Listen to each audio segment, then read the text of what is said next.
శ్రీరాముని జన్మభూమి అయోధ్య. మరి హనుమంతుడి జన్మభూమి ఏంటో మీకు తెలుసా? దీనికి సమాధానం తిరుమల తిరుపతి దేవస్థానం వారు కనుక్కున్నారు. హనుమంతుడి జన్మస్థలం తిరుమలలోని అంజనాద్రి పర్వతం. కానీ కిష్కింద టీటీడీల మధ్య వివాదం ఇంకా నడుస్తూనే ఉంది.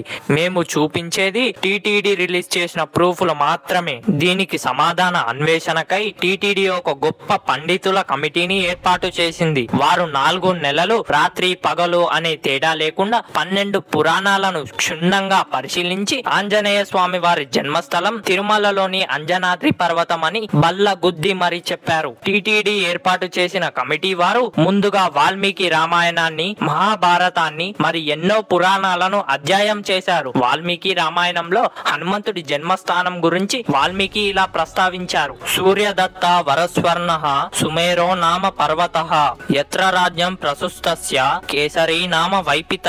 ఈ శ్లోకం వాల్మీకి రామాయణంలో శ్రీరాముడు అగస్త్యమునిని హనుమంతుడి జన్మ వృత్తాంతం గురించి ఆశ్చర్యకరంగా అడిగి తెలుసుకుంటున్న సందర్భంలోనిది. అంటే ఈ శ్లోకం అర్థం హనుమంతుల వారు సుమేరు పర్వతంలో జన్మించారు అని అగస్త్యముని చెప్పారు. మరి సుమేరు పర్వతం తిరుమలలోనే ఉంది అని ఎలా స్పష్టం చేశారు? చతుర్మేరు పాశ్వేషు హిమకూట హిమాహ్వయే నీలే శ్వేత నగే చైవ నిషదే గంధమాదనే.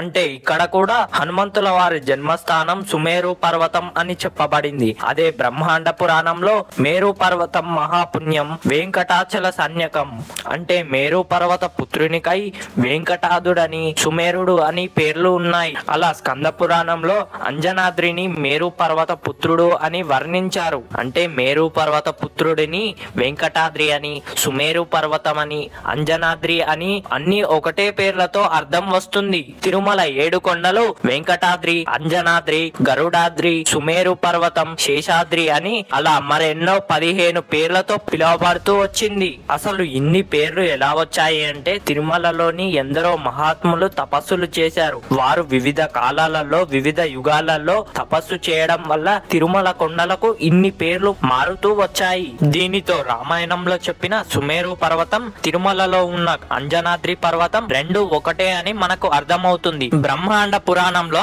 ఆంజనేయ స్వామి వారి జన్మ వృత్తాంతాన్ని గమనించినట్టయితే వెంకటాచలం గురించి చాలా ప్రస్తావన వస్తుంది. త్రేతాయుగంలో కేసరి అనే వానర వీరుడు అంజని అనే అందచందాల యువతిని వివాహం చేసుకుంటాడు. ఆ దంపతులకు సంతానం కలగకపోవడంతో అంజనీదేవి బాధపడుతుంది. ఒకనాడు సోది చెప్పే ఆమె అంజనాదేవి ఇంటికి వస్తుంది. బాధపడకు తల్లి, నువ్వు కోరుకున్నట్టే నీకు మహాపుత్రుడు జన్మిస్తాడు. కాకపోతే నీవు వెంకటగిరిపై 7000 సంవత్సరాలు తపస్సు చెయ్యి అని సోది చెప్తానమ్మ సోది అని వెళ్లిపోతుంది. సోదమ్మ చెప్పినట్టుగానే తిరుమలలోని ఆకాశగంగా తీర్థం దగ్గర తపస్సు చెయ్యసాగింది. ఆమె ఎటువంటి ఆహారం తీసుకోకుండా వాయుదేవుడి కోసం కఠిన తపస్సు చేస్తూ జీవిస్తుంది.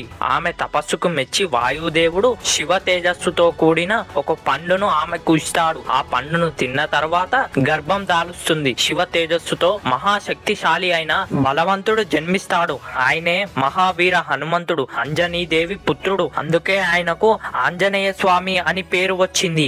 అంజనాదేవి తపస్సు చేసిన ప్రదేశం కాబట్టి త్రేతాయుగంలో అంజనాద్రి అని పేరు వచ్చింది. అలా బ్రహ్మాండ పురాణంలో శ్లోకంలోని కథ ఆంజనేయ స్వామి తిరుపతిలోని వెంకటాద్రి అంజనాద్రిలో జన్మించాడు అని చెప్తుంది. ఈ ఆధారాలనే కాకుండా టీటీడీ వారు మరెన్నో ఆధారాలను సమకూర్చింది. కంబరామాయణంలో సీతమ్మను వెతుక్కుంటూ వానరులు వెంకటాద్రికి వచ్చారు అని తెలుస్తుంది. వేదాంత దీక్షితులు తన హంసదూత అనే కావ్యంలో వెంకటాద్రియే అంజనాద్రి అని తెలిపారు. అంజనాద్రి మహత్యం అనే గ్రంథం లండన్ లోని గ్రంథాలయంలో ఉంది. ఆ గ్రంథం కూడా హనుమంతుడు వెంకటాద్రిలోనే పుట్టారు అని తెలుపుతుంది. మరో ఆధారంగా ప్రతివాది భయంకం అన్నంకరాచార్యులు, తాళపాక అన్నమాచార్యులు, శ్రీరంగమానుజాచార్యులు రాటన్ రాసినవి కూడా ఆధారాలను చూపించారు. అలా తిరుమలలో లభించిన 1491, 1545లో శాసనాలను కూడా ఆధారాలుగా చూపించారు. అలా మరెన్నో ఆధారాలతో టీటీడీ ఏర్పాటు చేసిన కమిటీ వారు